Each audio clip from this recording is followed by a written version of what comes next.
Hi hello, എല്ലാവർക്കും നമ്മുടെ പുതിയൊരു വീഡിയോയിലേക്ക് സ്വാഗതം. പുതിയൊരു ഉടുപ്പ് തയ്ച്ചിട്ട് ഫാഷൻ ഷോ ആണ് നിങ്ങൾ കണ്ടുകൊണ്ടിരിക്കുന്നത്. വേറൊന്നുമല്ല, നമ്മൾ പറഞ്ഞിട്ടുണ്ടായിരുന്നല്ലോ സാധാരണ മെഷീനിൽ നമുക്ക് ബട്ടൺ ഹോൾ സ്റ്റിച്ച് ചെയ്ത് നല്ല അടിപൊളിയായിട്ട് ഡ്രസ്സ് തയ്ച്ചെടുക്കാൻ പറ്റുമെന്ന്. അപ്പോൾ അങ്ങനെ തയ്ച്ചെടുത്ത ഒരു ഉടുപ്പാണിത്. നമുക്ക് അതിൻ്റെ കട്ടിങ് എങ്ങനെയാണെന്നൊന്ന് കണ്ടു നോക്കാം കേട്ടോ. ഏറ്റവും ആദ്യം നമ്മൾ മാർക്ക് ചെയ്യേണ്ടത് ഷോൾഡറിൻ്റെ വിഡ്ത്താണ് കേട്ടോ. അപ്പോൾ ഞാനിവിടെ എൻ്റെ ഫുൾ ഷോൾഡറും മാർക്ക് ചെയ്യുന്നുണ്ട്. കാരണം ഞാനിവിടെ കഴുത്തിൻ്റെ ഇറക്കം അധികം ഇറക്കുന്നില്ല. നിങ്ങൾ കഴുത്തിറക്കം കൊടുക്കാൻ ആഗ്രഹിക്കുന്നുണ്ട് എന്നുണ്ടെങ്കിൽ ഞാൻ ഈ പറയുന്ന ചെറിയൊരു കാര്യം ശ്രദ്ധിച്ച് മനസ്സിലാക്കുക. അതായത് കഴുത്തിറക്കം കൂടുന്തോറും നമ്മൾ ഷോൾഡറിൻ്റെ വിട്ട് കുറച്ച് കൊണ്ടുവരണം. ഓക്കെ, അപ്പോൾ എത്രയാണ് കുറച്ച് കൊണ്ടുവരേണ്ടതെന്ന് ചോദിച്ചാൽ ഓരോ ഇഞ്ച് ഇറക്കം തോറും 0.25 ഇഞ്ച് നമ്മൾ കുറയ്ക്കണം. ഒരു 3 ഇഞ്ച് വരെയുള്ള കണക്കിൽ നമുക്കത് വലിയ പ്രശ്നമില്ല. 5 ഇഞ്ച് 6 ഇഞ്ച് അങ്ങനെയൊക്കെ വരുമ്പോഴത്തേനും 4 ഇഞ്ച് 5 ഇഞ്ച് 6 ഇഞ്ച് അങ്ങനെയൊക്കെ താഴോട്ട് വരും തോറും നമ്മൾ ഈ കഴുത്തിറക്കം ഉണ്ടല്ലോ, ഇപ്പോൾ 5 ഇഞ്ചാന്ന് വിചാരിക്കാം, ഈ 5 ഇഞ്ചിൻ്റെ കൂടെ 0.25 കൊണ്ട് ഗുണിക്കണം. അപ്പോൾ നമുക്കൊരു ആൻസർ കിട്ടുമല്ലോ. ആ ആൻസർ എത്രയാണെന്നുള്ളത് നോക്കി വെക്കാം. എന്നിട്ട് നമ്മൾ തയ്യൽ തുമ്പ് ഉൾപ്പെടെയുള്ള നമ്മുടെ ബോഡിയിൽ നിന്ന് എടുത്തിരിക്കുന്ന മെഷർമെൻറ്റ്, ഷോൾഡറിൻ്റെ മെഷർമെൻറ്റ്, അതിൽ നിന്ന് ഈ കിട്ടിയ ആൻസർ ഉണ്ടല്ലോ അതിനെ കുറയ്ക്കുക. എന്നിട്ട് വേണം ആ മെഷർമെൻറ്റ് വേണം നമ്മൾ ഷോൾഡറായിട്ട് മാർക്ക് ചെയ്യാൻ വേണ്ടിയിട്ട്. അപ്പോൾ ഞാനിവിടെ എൻ്റെ ഫുൾ ഷോൾഡർ മാർക്ക് ചെയ്ത് കൊടുത്തിട്ടുണ്ട്. എന്നിട്ട് കഴുത്തിൻ്റെ അകലവും മാർക്ക് ചെയ്ത് കൊടുത്തിട്ടുണ്ട്. അതിന് ശേഷം കഴുത്തിൻ്റെ അകലവും ഫുൾ ഷോൾഡറുമായിട്ടുള്ളിടം തമ്മിൽ കൂട്ടി യോജിപ്പിച്ച് വരയ്ക്കുന്നുണ്ട്. അപ്പോൾ നിങ്ങൾക്ക് മനസ്സിലായിട്ടുണ്ടാവും ഇവിടെ ഒരു ചരിവുണ്ട്. ഇതിനെയാണ് നമ്മൾ ഷോൾഡർ സ്ലോപ്പ് എന്ന് പറയുന്നത്. ഇതൊക്കെ ഞാൻ മുന്നത്തെ വീഡിയോസിൽ ഡീറ്റെയിൽ ആയിട്ട് പറഞ്ഞിട്ടുണ്ട്. കണ്ടിട്ടില്ല എങ്കിൽ കണ്ടു നോക്കാം കേട്ടോ. കൂടുതൽ പേര് എന്നോട് ചോദിച്ചിട്ടുള്ള മറ്റൊരു കാര്യമാണ് എങ്ങനെയാണ് കൃത്യമായിട്ട് ആം ഹോളിൻ്റെ ലെങ്ത് കണ്ടുപിടിക്കുക എന്നുള്ളത്, അതിനെന്തെങ്കിലും ഇക്വേഷനൊക്കെ ഉണ്ടോ എന്നുള്ളത്. അപ്പോൾ നമ്മൾ ആം ഹോളിൻ്റെ ലെങ്ത് കണ്ടുപിടിക്കാൻ പ്രത്യേകിച്ച് കാൽക്കുലേഷൻ ഒന്നും ചെയ്യണമെന്നില്ല. ആദ്യമേ നമ്മൾ റഫായിട്ടൊരു ലെങ്ത് എടുക്കുക. ഇപ്പോൾ ഞാനിവിടെ 5 ഇഞ്ചാണ് എടുത്തിരിക്കുന്നത്. ഈ 5 ഇഞ്ച് ജസ്റ്റ് ഒരു സ്ട്രെയിറ്റ് ലൈനായിട്ട് നമ്മൾ മാർക്ക് ചെയ്ത് കൊടുക്കുക. ഇത് നമ്മുടെ ചെസ്റ്റ് ലൈൻ എന്നുള്ള ലൈനാണ് കേട്ടോ. ഇനി നമ്മൾ ഷോൾഡറിൻ്റെ അതേ മെഷർമെൻറ്റ് ഈ ചെസ്റ്റ് ലൈനിലേക്ക് സ്ട്രെയിറ്റ് ആയിട്ട് മാർക്ക് ചെയ്ത് കൊടുക്കാം. ഇതിൻ്റെ ഇടയ്ക്ക് ഞാനൊരു കാര്യം പറയാൻ വിട്ടുപോയി കേട്ടോ. നമ്മൾ ഫ്രണ്ടും ബാക്ക് സെപ്പറേറ്റ് ആയിട്ടാണ് വേണം കട്ട് ചെയ്യാൻ വേണ്ടിയിട്ട്. കാരണം ഫ്രണ്ടിൽ ബട്ടൺ വരുന്ന ഡിസൈൻ ഉള്ളതുകൊണ്ട് ഫ്രണ്ട് നമുക്ക് സെപ്പറേറ്റ് കട്ട് ചെയ്യണം. നമ്മളിപ്പോൾ കട്ട് ചെയ്യുന്നത് ബാക്ക് പീസാണേ, അത് ഞാൻ പറയാൻ വിട്ടുപോയതാണ്, സോറി. അപ്പോൾ നമ്മൾ ചെസ്റ്റ് ലൈൻ വരച്ചു, ആം ഹോളിൻ്റെ ലെങ്തും വരച്ചു. ഇനി നമ്മൾ ഫുൾ ബസ്റ്റ് റൗണ്ടിൻ്റെ കൂടെ ഒരു 2 ഇഞ്ചും കൂടെ ആഡ് ചെയ്തിട്ട് അതിൻ്റെ 4/1 കിട്ടുന്ന മെഷർമെൻറ്റ്, എനിക്കിവിടെ 9 ഇഞ്ചാണ് കിട്ടിയിരിക്കുന്നത്, അത് നമ്മൾ ഈ ചെസ്റ്റ് ലൈനിൽ മാർക്ക് ചെയ്ത് കൊടുക്കണം. അതിന് ശേഷം ഒരു ഫ്രഞ്ച് കർവ് സ്കെയിൽ യൂസ് ചെയ്തിട്ട് ഈ ആം ഹോളിൻ്റെ റൗണ്ട് വരുന്ന ഷേപ്പ് നമ്മൾ മാർക്ക് ചെയ്ത് കൊടുക്കാം. ഇനി നമ്മൾ ഇത് ചെക്ക് ചെയ്ത് നോക്കണം. ഇവിടെയാണ് നമ്മുടെ ഏറ്റവും ക്രൂഷ്യലായിട്ടുള്ള പോയിന്റ്. നമ്മൾ ചെക്ക് ചെയ്ത് നോക്കുമ്പോഴത്തേനും നമുക്ക് ആം ഹോൾ റൗണ്ടിനേക്കാളും, അതായത് ഇപ്പോൾ ഒരു 14 ഇഞ്ചാണ് നമ്മുടെ ആം ഹോൾ റൗണ്ട് എന്നുണ്ടെങ്കിൽ, അപ്പോൾ ലൂസൊക്കെ ഉൾപ്പെടെ ഒരു 15 ഇഞ്ച് വേണമല്ലോ. അപ്പോൾ അതിൻ്റെ പകുതി എന്ന് പറയുമ്പോൾ 7.5 ഇഞ്ച്. ഈ 7.5 ഇഞ്ച് നമുക്ക് കിട്ടുന്നുണ്ടോ എന്നുള്ളത് നമ്മൾ റൗണ്ട് ചെയ്ത് ഇതുപോലെ മെഷർ ചെയ്ത് കൺഫേം ചെയ്യണം. അപ്പോൾ നിങ്ങൾക്ക് കിട്ടി എന്നുണ്ടെങ്കിൽ ഓക്കെ. അഥവാ കിട്ടാത്ത കേസിലാണ് എന്നുണ്ടെങ്കിൽ, അതായത് ഇപ്പോൾ 7.5ക്ക് പകരം ഒരു 6.5 കിട്ടുന്നതെന്ന് വിചാരിക്കാം. അപ്പോൾ നമ്മൾ ഏകദേശം 1 ഇഞ്ചോളം താഴ്ത്തി, ഇപ്പോൾ 5 inch arm hole length line വരച്ച പോലെ താഴേക്ക് 1 ഇഞ്ചും കൂടെ എക്സ്ട്രാ മാർക്ക് ചെയ്തിട്ട് അതേ പ്രോസസ്സ് ഒന്നുകൂടെ ചെയ്ത് കൊടുക്കാം. ലെങ്ത് നീട്ടി വരച്ചു കൊടുക്കുക, ചെസ്റ്റ് ലൈൻ മാർക്ക് ചെയ്ത് കൊടുക്കുക, ചെസ്റ്റിൻ്റെ മെഷർമെൻറ്റ് മാർക്ക് ചെയ്ത് കൊടുക്കുക, സ്കെയിൽ യൂസ് ചെയ്തിട്ട് കർവ്, ആം ഹോളിൻ്റെ കർവ് വരച്ചു കൊടുക്കുക. എന്നിട്ട് വീണ്ടും നമ്മൾ ചെക്ക് ചെയ്ത് നോക്കണം. ഇങ്ങനെ നമ്മൾ ചെക്ക് ചെയ്ത് നമ്മുടെ ആവശ്യമായിട്ടുള്ള ലൂസ് ഉൾപ്പെടെയുള്ള ആം ഹോൾ റൗണ്ട് മെഷർമെൻറ്റ് കിട്ടുന്നിടം വരേക്കും നിങ്ങൾ ഈ പ്രോസസ്സ് ചെയ്യണം. അപ്പോൾ ചില കേസിൽ നമുക്ക് മുകളിലേക്ക് നീട്ടി വരയ്ക്കേണ്ടി വരും, ചില കേസിൽ നമുക്ക് താഴേക്ക്, അതായത് ലെങ്ത് കൂടുതൽ വേണം തോന്നുവാണെങ്കിൽ താഴേക്ക് നീട്ടി വരയ്ക്കണം, ലെങ്ത് കുറവ് മതി എന്നുണ്ടെങ്കിൽ മുകളിലേക്ക്, അതായത് ആം ഹോൾ റൗണ്ട്.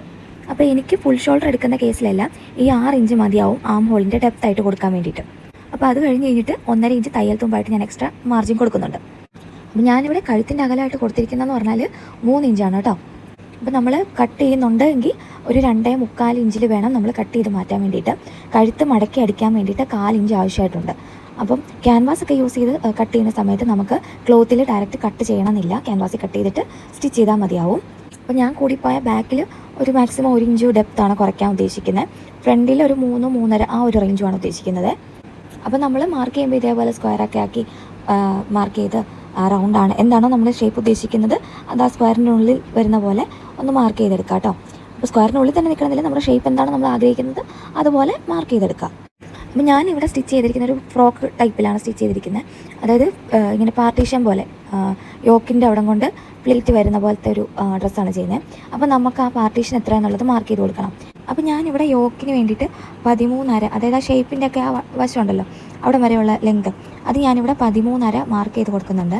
അതിന് ശേഷം 1/2 ഇഞ്ച് താഴേക്ക് തയ്യൽ തുമ്പായിട്ടും മാർക്ക് ചെയ്ത് കൊടുക്കുന്നുണ്ട്. അപ്പോൾ നമുക്ക് ടോട്ടൽ 14 ഇഞ്ച് യോക്കിൻ്റെ ആ സെപ്പറേഷന് വേണ്ടിയിട്ട് വേണം. എന്നിട്ട് ആദ്യം നമ്മളിതൊന്ന് ഒരു സ്ട്രെയിറ്റ് ലൈൻ പോലെ മാർക്ക് ചെയ്തെടുക്കണേ. എന്നിട്ട് ചെറിയൊരു കാര്യം നമുക്ക് ഇതിൻ്റെ ഷേപ്പിങ്ങിൽ ശ്രദ്ധിക്കാനായിട്ടുണ്ട്. അതെന്താണെന്നുള്ളത് നമുക്ക് കാണാം. അപ്പോൾ അതിന് വേണ്ടിയിട്ട് ഷേപ്പിൻ്റെ അവിടുത്തെ വണ്ണം ഞാനിവിടെ മാർക്ക് ചെയ്ത് കൊടുക്കുന്നുണ്ട്. എൻ്റെ മാർക്കിങ് വരുന്നത് 8 ഇഞ്ചിലാണ്. 8 ഇഞ്ചും അതിനെ കൂടെ തയ്യൽ തുമ്പായിട്ട് 1.5 ഇഞ്ചും കൂടെ ആഡ് ചെയ്ത് കൊടുക്കുക. അപ്പോൾ അത് മാർക്ക് ചെയ്തതിന് ശേഷം ഒരു ഹിപ്പ് സ്കെയിലോ എന്തെങ്കിലും ചെറിയൊരു കർവ് വരുന്ന ഒരു സ്കെയിൽ യൂസ് ചെയ്തിട്ട് നമുക്ക് ഈ യോക്ക് പോർഷൻ്റെ ചെസ്റ്റിൽ നിന്ന് വേസ്റ്റിലേക്കുള്ള ഷേപ്പ് മാർക്ക് ചെയ്ത് കൊടുക്കാം. അപ്പോൾ ഇങ്ങനെ മാർക്ക് ചെയ്യുമ്പോൾ നമുക്ക് ബസ്റ്റിൻ്റെ ഏരിയ പതിഞ്ഞു പോകത്തില്ല, ഒരുവിധ ഷേപ്പായിട്ട് നമുക്ക് കിടക്കും. ചിലർക്കെന്ന് പറഞ്ഞാൽ അത്യാവശ്യം നല്ല ഷേപ്പ് ഉണ്ടാവും, അവർക്ക് നമ്മൾ ബസ്റ്റിൻ്റെ മാർക്കിംഗ് ഒക്കെ ചെയ്ത് കൊടുത്തിട്ട് വേണം കട്ട് ചെയ്യാൻ വേണ്ടിയിട്ട്. അപ്പോൾ നിങ്ങൾ കണ്ടു കാണും, യോക്കിൻ്റെ സെപ്പറേഷൻ വരുന്നിടത്ത് ഞാൻ ചെറുതായിട്ടൊന്നൊരു കേർവ് പോലെ എടുത്തിട്ടുണ്ട്. അതായത് തയ്യൽ അവസാനിക്കുന്ന ആ സൈഡ് ഉണ്ടല്ലോ, അവിടെ നിന്ന് നമ്മുടെ സെൻറ്റർ പോർഷനിലേക്ക് ഒരു ചെറിയ കേർവ്. ഇതെന്തിനാണെന്ന് ചോദിച്ചു കഴിഞ്ഞാൽ ചില കേസിൽ നമുക്ക് സൈഡിലേക്ക് ഇങ്ങനെ ഒരു തൂങ്ങി കിടക്കുന്നൊരു എഫക്റ്റ് ചില ഡ്രസ്സിലൊക്കെ നമുക്ക് വരും.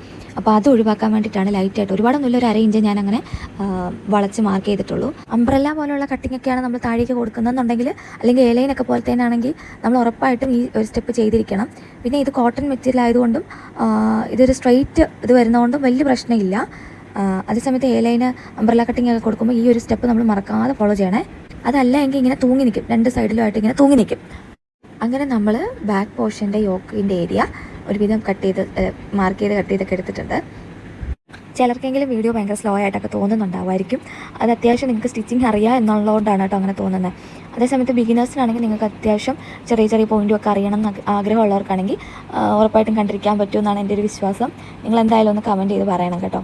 അപ്പോൾ ഇനി നമുക്ക് ഫ്രണ്ടിൻ്റെ പോർഷൻ കട്ട് ചെയ്തെടുക്കണം. അപ്പോൾ നമുക്ക് സ്ട്രെയിറ്റ് അല്ലാത്ത എല്ലാ വശവും സ്ട്രെയിറ്റ് ആക്കി വരച്ചെടുക്കണം. അതായത് ആ തേര് വരുന്ന വശമാണെങ്കിലും മുകളിൽ നമ്മൾ ഓൾറെഡി കട്ട് ചെയ്ത് മാറ്റിയിട്ടുള്ള വശമാണെങ്കിലൊക്കെ നല്ലോണം ട്രിം ചെയ്ത് ലെവലാക്കി എടുക്കണേ. അപ്പോൾ ഞാൻ ആ എക്സസ് ആയിട്ടുള്ള സംഭവങ്ങളെല്ലാം അൺഈവനായിട്ട് നമ്മൾ മാർക്ക് ചെയ്തെടുത്തിടെല്ലാം കട്ട് ചെയ്ത് ഒഴിവാക്കുന്നുണ്ട്. അപ്പോൾ ഞാൻ നേരത്തെ പറഞ്ഞ പോലെ ഫ്രണ്ടും ബാക്കും നമ്മൾ സെപ്പറേറ്റ് ഇട്ടാണ് കട്ട് ചെയ്യുന്നത്. അതേപോലെ തന്നെ ഫ്രണ്ടിൽ 2 പോർഷൻ ഉണ്ട്. അതായത് ഒന്ന് ബട്ടൺ വരുന്നതോ മറ്റൊന്ന് ബട്ടൺ ഹോൾ വരുന്നതോ. നമുക്ക് ബട്ടൺ വരുന്ന പോർഷൻ അത്യാവശ്യം എളുപ്പമാണ്. ശ്രദ്ധിക്കേണ്ടത് ബട്ടൺ ഹോൾ വരുന്ന പോർഷനാണ്. ഞാനിപ്പോൾ ബട്ടൺ വരുന്ന ഏരിയ ആണ് കട്ട് ചെയ്യാൻ പോകുന്നത്. അതെങ്ങനെയാണ് മാർക്ക് ചെയ്യുക എന്നുള്ളതാണ് കാണിച്ചു തരാൻ പോകുന്നത്. അപ്പോൾ അതിന് വേണ്ടിയിട്ട് കുറച്ച് സ്പേസ് ഇട്ടിട്ട് എന്താ പറയുക, ഓപ്പൺ വരുന്ന ആ സൈഡിൽ കുറച്ച് സ്പേസ് ഇട്ടിട്ട് അങ്ങോട്ട് നീക്കി വെച്ചിട്ട് വേണം നമ്മൾ ഈ ഫ്രണ്ടിലേക്ക് വേണ്ടിയിട്ട് പീസ് കട്ട് ചെയ്തെടുക്കാൻ വേണ്ടിയിട്ട്. അപ്പോൾ നിങ്ങൾക്കെല്ലാം അറിയാമായിരിക്കും, ഫ്രണ്ടിൽ വീതി കൂടുതൽ വേണം, എന്നാലേ നമുക്ക് ഓവർലാപ്പ് ചെയ്ത് നിൽക്കുകയുള്ളൂ. അതായത് ബട്ടൺ നമുക്ക് ഒന്നിന് മീതെ ഒന്നായിട്ടല്ല ഇങ്ങനെ ഒപ്പം അല്ലല്ലോ നിൽക്കുന്നത്. അപ്പോൾ ബാക്കിൽ പീസിനേക്കാളും ഫ്രണ്ടിൽ കുറച്ച് കൂടുതൽ വേണം ക്ലോത്ത് നിൽക്കാൻ വേണ്ടിയിട്ട്. അപ്പോൾ അതിന് വേണ്ടിയിട്ട് ഇവിടെ ഞാൻ 1/2 ഇഞ്ച് ആദ്യം ഒന്ന്, ഇത് നിങ്ങൾക്ക് മനസ്സിലാവാൻ വേണ്ടിയിട്ട് മാത്രമാണ്, 1/2 ഇഞ്ച് മാത്രം ആദ്യം ഒന്ന് മാർക്ക് ചെയ്ത് കൊടുക്കുക. എന്നിട്ട് നമ്മൾ മടക്കി അടിക്കണമല്ലോ, ഇത് ഉള്ളിലേക്കാക്കി മടക്കി അടിക്കണം. അപ്പോൾ അതിന് എത്രയാണ് ഇഞ്ച് എന്നുള്ളത് മാർക്ക് ചെയ്തെടുക്കണം. അപ്പോൾ ഞാൻ ഈ പറയുന്ന പോലെ നിങ്ങൾ ഓരോ പോയിന്റും മാർക്ക് ചെയ്ത് എടുക്കുവാണെങ്കിൽ നമുക്കത് തയ്ക്കുന്ന സമയത്താണെങ്കിൽ നല്ല എളുപ്പമായിരിക്കും. അല്ലെങ്കിൽ നമുക്കൊരു കൺഫ്യൂഷൻ വരും, ഏത് പീസാണെന്നൊക്കെ ഉള്ളൊരു കൺഫ്യൂഷൻ വരും. അപ്പോൾ ആദ്യത്തെ 1/2 ഇഞ്ച് എന്നുള്ളത് നമ്മൾ മാർക്ക് ചെയ്തെടുത്തിട്ടുണ്ട്. ഇത് മാർക്ക് ചെയ്ത് കഴിയുമ്പോഴത്തേനും നമ്മൾ മടക്കി അടിക്കാൻ വേണ്ടിയിട്ട് ഒരു 1.25 ഇഞ്ച് ഇപ്പുറത്തേക്ക് മാർക്ക് ചെയ്ത് കൊടുക്കുക. അത് ഈ പറയുന്ന പോലെ താഴെ വരേക്ക് സ്ട്രെയിറ്റ് ആയിട്ട് മാർക്ക് ചെയ്തെടുത്തിട്ട് ലൈൻ വരയ്ക്കുക. ആക്ച്വലി ഈ ഒരു ഡ്രസ്സ് ഉണ്ടല്ലോ നമുക്ക് പ്രഗ്നൻസിയിൽ അല്ലെങ്കിൽ ന്യൂ മോമിനൊക്കെ പറ്റിയതാണ്. കാര്യം എപ്പോഴും ഈ സിബ് ടൈപ്പ് എപ്പോഴും മടുപ്പല്ലേ. അപ്പോൾ ഒരു ചെറിയ വെറൈറ്റി വേണം തോന്നുമ്പോഴത്തേനും നമുക്കറിയാം, അല്ലാണ്ടൊക്കെ നമ്മൾ പർച്ചേസ് ചെയ്യാൻ പോകുമ്പോൾ അത്യാവശ്യം പ്രൈസ് ആവുന്നുണ്ട്. അതിന് പകരം നമുക്ക് സ്വന്തമായിട്ട് ചെയ്തെടുക്കാമെങ്കിൽ അതല്ലേ അടിപൊളി. അപ്പം എനിക്ക് മാറിപ്പോവാതിരിക്കാൻ വേണ്ടിയിട്ട് ജസ്റ്റ് ഒന്ന് മെൻഷൻ ചെയ്യുന്നുണ്ട്, ബട്ടൺ വരുന്ന പോർഷൻ ആണെന്നുള്ള പോലെ B എന്ന് മാർക്ക് ചെയ്തിട്ടുണ്ട്. അപ്പോൾ ഇത് 2 ലെയർ ആയിട്ടാണ് ഈ ക്ലോത്ത് ഉള്ളത്, നമ്മൾ ഫ്രണ്ടിലേക്ക് വേണ്ടിയിട്ട് എടുത്തിരിക്കുന്നത്. അപ്പോൾ അതിലൊരു ലെയറാണ് ഫ്രണ്ടിൽ ബട്ടൺ വെക്കാൻ വേണ്ടിയിട്ടുള്ളത്. അതിനെ കട്ട് ചെയ്ത് മാറ്റുക. അതായത് ഈ വരച്ചത് നമ്മൾ ഒരു ലെയറിൽ കട്ട് ചെയ്ത് മാറ്റുക. അപ്പോൾ ഫ്രണ്ടിൽ നെക്ക് വെട്ടാനുണ്ട്, ആംഹോൾ കുഴിച്ച് വെട്ടാനുണ്ട്. ഇതൊക്കെ നമുക്ക് പിന്നീട് ചെയ്യാം, അല്ലെങ്കിൽ ഈ സമയത്ത് ഇതൊക്കെ ചെയ്യാൻ പോയാൽ ചിലപ്പോൾ നമുക്ക് മിസ്റ്റേക്സ് വരാൻ ചാൻസ് ഉണ്ട്. അതുകൊണ്ട് ബാക്കിലെ പോലെ തന്നെ നമുക്കിപ്പോൾ ആംഹോളും കാര്യങ്ങളൊക്കെ സെയിം ടു സെയിം ആയിട്ട് കട്ട് ചെയ്ത് മാറ്റുക എന്നുള്ളതേ ഉള്ളൂ.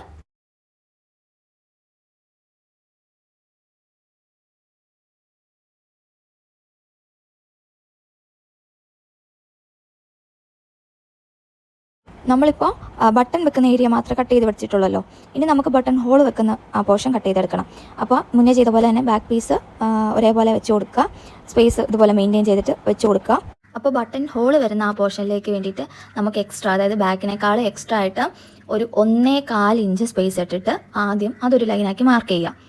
ഇതൊക്കെ ചെറിയ പോയിന്റ്സ് ആണ്. ഇത് മിസ് ചെയ്താൽ ഈ പറയുന്ന പോലെ ഫ്രണ്ടിൽ നമ്മൾ ഒരല്പം ടൈറ്റ് ആയി കഴിഞ്ഞാൽ തന്നെ ചെറുതായിട്ടൊക്കെ ഓപ്പൺ ആയി വരാൻ ചാൻസ് ഉണ്ട് കേട്ടോ. അപ്പോൾ അതുകൊണ്ട് അതൊക്കെ നന്നായിട്ട് ശ്രദ്ധിച്ച് വേണം കട്ട് ചെയ്യാൻ വേണ്ടിയിട്ട്. ഇപ്പോൾ ഈ 1.25 എന്നുള്ള മെഷർമെൻറ്റ് പറഞ്ഞില്ലേ, അത് നമ്മൾ ആ ബട്ടൺ ഹോളിന് വേണ്ടിയിട്ടും കൂടെ ചേർത്താണ് കേട്ടോ. അപ്പോൾ മുന്നേ ഞാനൊരു വീഡിയോ അപ്ലോഡ് ചെയ്തിട്ടുണ്ട്, ബട്ടൺ ഹോളിൻ്റെ ആ ഒരു ഹോൾ ക്രിയേറ്റ് ചെയ്തെടുക്കുന്ന ആ ഒരു ഏരിയ മാത്രമായിട്ട്. നിങ്ങൾ അതൊന്ന് കണ്ട് നോക്കിയിട്ട് ഇത് കാണുവാണെങ്കിൽ കുറച്ചും കൂടെ എളുപ്പമായിരിക്കും. അപ്പോൾ നിങ്ങൾക്ക് ആ മെഷർമെൻറ്റ് കാര്യങ്ങളെല്ലാം അതെങ്ങനെയാണ് ഓവറോൾ വരുന്നതെന്നൊക്കെ ഒരു നല്ല ഐഡിയ കിട്ടും. അപ്പോൾ ഇത് ചെയ്ത് കഴിഞ്ഞാൽ നമുക്ക് ഫ്രണ്ടിലെ ആം ഹോൾ കുഴിച്ച് വെട്ടണം. അപ്പോൾ അതിന് വേണ്ടിയിട്ട് ഫ്രണ്ട് പീസ് രണ്ടും നമ്മളിതുപോലെ ഒപ്പാക്കി കറക്റ്റ് ചെയ്ത് വെച്ച് കൊടുക്കണം.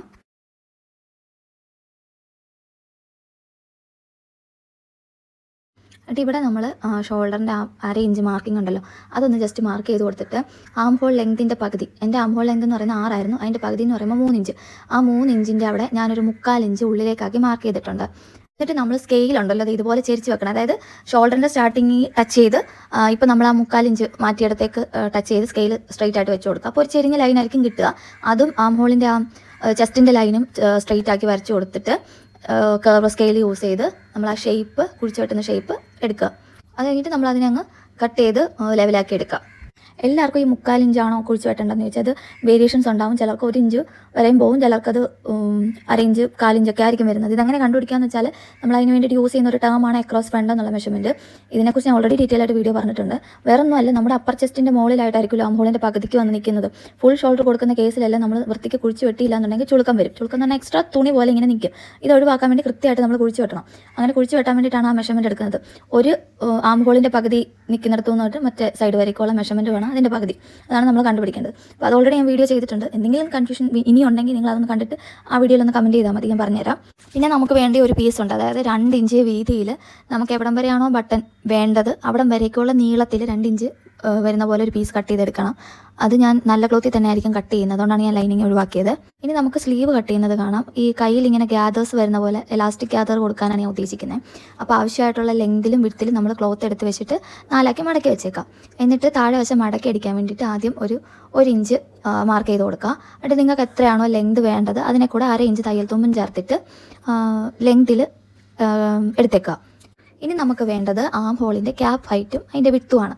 7.5 ഇഞ്ചാണ് ഞാൻ കട്ട് ചെയ്തപ്പോൾ നമ്മൾ മെയിൻ മെറ്റീരിയൽ ആം ഹോൾ റൗണ്ട് ലൂസ് ഉൾപ്പെടെ നമ്മൾ കാൽക്കുലേറ്റ് ചെയ്ത് എടുത്തിട്ടുണ്ടായിരുന്നത് 7.5 ഇഞ്ച്. ആ 7.5 ഇഞ്ചിൽ നിന്ന് 1 കുറയ്ക്കണം. അപ്പോൾ നമുക്ക് 6.5 ഇഞ്ച് എന്നുള്ളത് കിട്ടും. ഈ 6.5യുടെ പകുതി 3.25 എന്നുള്ളത് ആണ് നമ്മുടെ ക്യാപ്പിൻ്റെ ഹൈറ്റ്. അപ്പോൾ മോളിൽ നിന്ന് താഴേക്ക് ഈ 3.5 എന്നുള്ളടത്ത് 3.25 എന്നുള്ളടത്ത് നമ്മൾ മാർക്ക് ചെയ്ത് കൊടുക്കുക. അതൊരു സ്ട്രെയിറ്റ് ലൈനായിട്ട് മാർക്ക് ചെയ്ത് കൊടുക്കുക. എന്നിട്ട് 7.5 1 കുറച്ച 6.5 ഉണ്ടല്ലോ, ആ 6.5 ഈ ലൈനിൽ നമ്മൾ മാർക്ക് ചെയ്ത് കൊടുക്കണം. എന്നിട്ട് തയ്യൽ തുമ്പ് 1.5 ഇഞ്ച് തയ്യൽ തുമ്പും കൂടെ അവിടെ മാർക്ക് ചെയ്ത് കൊടുക്കാം. അതിന് ശേഷം എന്താ പറയുക, സ്റ്റാർട്ടിങ്ങിൽ നിന്ന് നമ്മുടെ ഈ 6.5 നമ്മൾ മാർക്ക് ചെയ്തല്ലോ അവിടേക്ക് ചരിച്ച് വെച്ചിട്ട് ഒരു മാർക്കിംഗ് കൂടെ ചെയ്ത് കൊടുക്കാം. അതിന് ശേഷം ഈ ചരിവിൽ നമ്മൾ 3.25 എന്നുള്ള ക്യാപ്പ് ഹൈറ്റിൻ്റെ അതേ മെഷർമെൻറ്റ് ഈ ചരിവിൽ നമ്മൾ മാർക്ക് ചെയ്ത് കൊടുക്കണം. അതിന് ശേഷം ഫ്രഞ്ച് കർവ് സ്കെയിൽ യൂസ് ചെയ്തിട്ട് ഓൾമോസ്റ്റ് 1 ഇഞ്ചോളം ഒരു ഗ്യാപ്പ് വെച്ചിട്ട് മുകളിൽ ഗ്യാപ്പ് വെച്ചിട്ട് ആദ്യം ബാക്കിൻ്റെ കർവ് വരച്ച് കൊടുക്കുക. അതിന് ശേഷം കുഴിച്ച് വെട്ടുന്നതിന് വേണ്ടി ഫ്രണ്ടിൽ ചെറുതായിട്ട് ഒരു 1/2 ഇഞ്ച് 3/4 ഇഞ്ച് മെയിൻറ്റെയിൻ ചെയ്തിട്ട് കുഴിച്ച് മാർക്ക് ചെയ്യാം. എന്നിട്ട് ആ സ്കെയിലിനെ ഓപ്പോസിറ്റായിട്ട് തിരിച്ച് വെച്ചിട്ട് ആ കർവ് വരച്ചെടുക്കുക. സ്ലീവ് എങ്ങനെയാണ് കട്ട് ചെയ്യുന്നതെന്നും ഞാൻ ഓൾറെഡി വീഡിയോ ചെയ്തിട്ടുണ്ട്, കണ്ടിട്ടില്ലെങ്കിൽ നിങ്ങൾ അതൊന്ന് കണ്ടു നോക്കുക.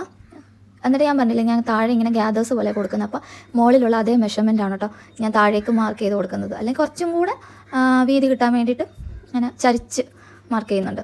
ചരിച്ച് മാർക്ക് ചെയ്യുമ്പോഴത്തേനും ചെറിയൊരു കർവ് പോലത്തെ ഒരു ഷേപ്പ് ഞാൻ കൊടുക്കും. ഇങ്ങനെ കൊടുക്കണം നിർബന്ധമില്ല കേട്ടോ, ഞാൻ ജസ്റ്റ് ഒരു വർഷൻ ആയിക്കോട്ടെ എന്ന് ഓർത്തിട്ട് അങ്ങനെ ഒരു ചരിവ് കൊടുത്തിട്ടുണ്ട്. അപ്പോൾ മാർക്കിങ് അത്രയേ ഉള്ളൂ. ഇനി നമുക്ക് കട്ട് ചെയ്തെടുക്കാം. അപ്പോൾ ബാക്ക് പീസ് വേണം ആദ്യം കട്ട് ചെയ്ത് മാറ്റാൻ വേണ്ടിയിട്ട്. അതിന് ശേഷം ഓപ്പൺ ചെയ്തിട്ട് ഫ്രണ്ടിലേക്കുള്ള 2 പീസ് ആം ഹോൾ കുഴിച്ച് വെട്ടുക. അപ്പം പ്രത്യേകം ശ്രദ്ധിക്കണം, മടക്കി വെച്ചിരിക്കുമ്പോൾ ഫേസ് ടു ഫേസ്, അതായത് നല്ല വശം ഫേസ് ചെയ്തിരിക്കുന്നത് നല്ല വശത്തന്നെ ആയിരിക്കണം കേട്ടോ. കട്ട് ചെയ്യുന്നതിന് മുന്നേ അതൊക്കെ ഒന്ന് ചെക്ക് ചെയ്തിരിക്കണം. ഈ വീഡിയോയിൽ ഞാൻ കട്ടിങ് മാത്രമേ കാണിച്ചിട്ടുള്ളൂ.